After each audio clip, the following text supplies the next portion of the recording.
High all government job aspirants, welcome to my YouTube channel general studies for government jobs. আমরা আজ যেটা নতুন daily current affairs series start করেছি কাল থেকে, আজকে সেট 2, কাল সেট 1 হয়ে গেছে এবং প্রতিদিন আমরা 10টা করে কারেন্ট অ্যাফেয়ার্স ডিসকাস করবো। তাহলে এক মাসে 30 × 10 300টা কারেন্ট অ্যাফেয়ার্স আমাদের পড়াবে এবং মাসে 300টা করে কারেন্ট অ্যাফেয়ার্স মানে পড়া মানে আমাদের অনেক হয়ে গেছে, অনেক পড়া হয়ে যাবে। ঠিক আছে, তো স্টার্ট করা যাক। ফার্স্ট প্রশ্ন দেখো, কে বছরের সেরা বিশিষ্ট ব্যক্তি হিসাবে 2018 সালে ডক্টর বিসি রয় জাতীয় পুরস্কার জিতেছে? তো এই পুরস্কারটি জিতেছেন বসন্ত কুমার মিশ্র। অপশন এ হচ্ছে এখানে অ্যান্সার। নেক্সট প্রশ্ন দেখো কি বলেছে, এখানে একটু তোমাদের জুম আউট করে দেখিয়ে দিচ্ছি। হ্যাঁ, এখানে দেখে নাও এবার। এশিয়ান গেমসে সবচেয়ে বেশি মূল্যবান খেলোয়াড় মানে হচ্ছে মোস্ট ভ্যালুয়েবল প্লেয়ার, প্রথম মহিলা ক্রীড়াবিদ রিকাকো ইকি, তিনি কোন দেশের নাগরিক? তো এটা সবসময় মনে রাখবে, রিকাকো ইকি হচ্ছে জাপানের নাগরিক। এখান থেকে তোমরা দুটো কারেন্ট অ্যাফেয়ার্স পাচ্ছ যে এশিয়ান গেমসে মোস্ট ভ্যালুয়েবল প্লেয়ার হয়েছেন কে, রিকাকো ইকি, এবং তিনি কোন দেশের নাগরিক, তিনি হচ্ছেন জাপানের। এরকম ধরনের কারেন্ট অ্যাফেয়ার্স বা তোমাদের চলে আসবে। আমি বলেছিলাম যে কোন খেলোয়াড় কোন ফিল্ডের সাথে যুক্ত এবং তার বাড়ি কোথায়, এখান থেকে তোমাদের প্রশ্ন কিন্তু আসবে। যে কোনো এক্সাম, রেলের এক্সাম দাও, ওয়েস্ট বেঙ্গল স্টেট গভর্নমেন্টের পুলিশের এক্সামগুলো দাও, ঠিক আছে, সব যে কোনো এক্সামে তোমাদের এই প্রশ্নগুলো আসবে।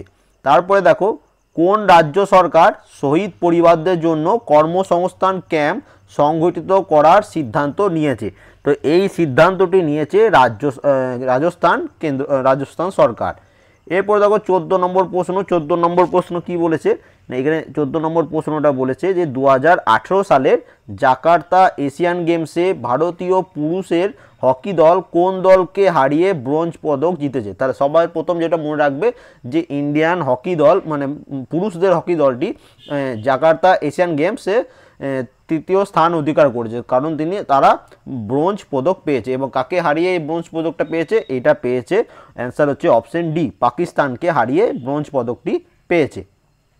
এরপর দেখো নেক্সট প্রশ্ন কি বলেছে, 18তম এশিয়ান গেমসে কোন ভারতীয় ক্রীড়াবিদ সমাপ্তি অনুষ্ঠানে ফ্ল্যাগ বিয়ারার ছিলেন? মানে এশিয়ান গেমস যখন সমাপ্তি হয়েছিল সেই সমাপ্তি অনুষ্ঠানে ফ্ল্যাগ বিয়ারার ভারতের পতাকাধারী কে ছিলেন? তো এটার অ্যান্সার কি হচ্ছে? এটা অ্যান্সার হচ্ছে রানী রামপাল। তোমরা এটা কমেন্ট করে জানাবে যে এই এশিয়ান গেমসে যখন ওপেনিং হয়েছিল, ওপেনিংয়ের সময় ফ্ল্যাগ বিয়ারার কে ছিলেন? অনেকবার পড়িয়েছি কিন্তু তোমাদের এটা।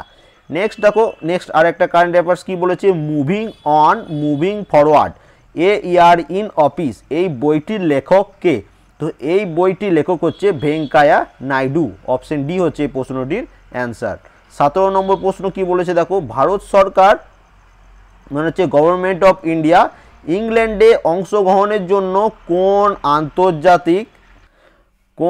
আন্তর্জাতিক ক্রীড়া ইভেন্টকে প্রথম আর্থিক সহায়তা দিয়েছে?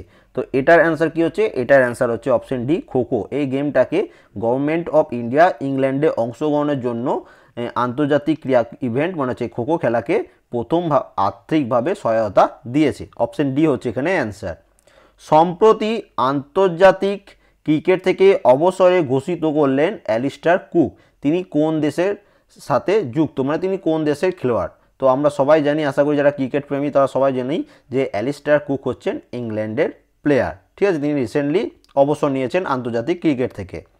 এরপর প্রশ্ন দেখো, ভারতে কোন শহরটি প্রথমবারের মতো ফিবা FIBA 3x3 world tour masters event host করছে? তো এটি হোস্ট করছে হায়দ্রাবাদ শহরটি। অপশন বি হবে এখানে অ্যান্সার। এবং লাস্ট প্রশ্ন কি বলেছে, 2020 সালের মধ্যে কোন দেশ সম্প্রতি মঙ্গল মিশন হোপ চালু করার ঘোষণা করেছে? মানে ওই মিশনটার নাম হচ্ছে হোপ। তো এই হোপ মিশনটি চালু করেছে কে? এটি চালু করেছে সংযুক্ত আরব এমিরেট বা UAE। ঠিক আছে, তাহলে টোটাল আজকেও 10টা কারেন্ট অ্যাফেয়ার্স পড়ে নিলাম। এটার PDF আমাদের অফিসিয়াল ওয়েবসাইটেও পেয়ে যাবে এবং তার সাথে আমাদের যেটা টেলিগ্রাম চ্যানেল সেখানেও আমি এই PDFটা পোস্ট করে দেবো। তোমার যেখান থেকে খুশি আমাদের ওয়েবসাইট থেকেও ডাউনলোড করে নিতে পারো, আবার আমাদের টেলিগ্রাম চ্যানেল থেকেও ডাউনলোড করে নিতে পারো। তো আমাদের এই ভিডিও ডিসক্রিপশনে টেলিগ্রাম চ্যানেলেরও লিঙ্ক দেওয়া থাকবে, আমাদের ওয়েবসাইটেরও লিঙ্ক দেওয়া থাকবে, সেখান থেকে তোমরা জয়েন করে নেবে। ঠিক আছে, যাদের যাদের PDFটা লাগবে। And thank you for watching.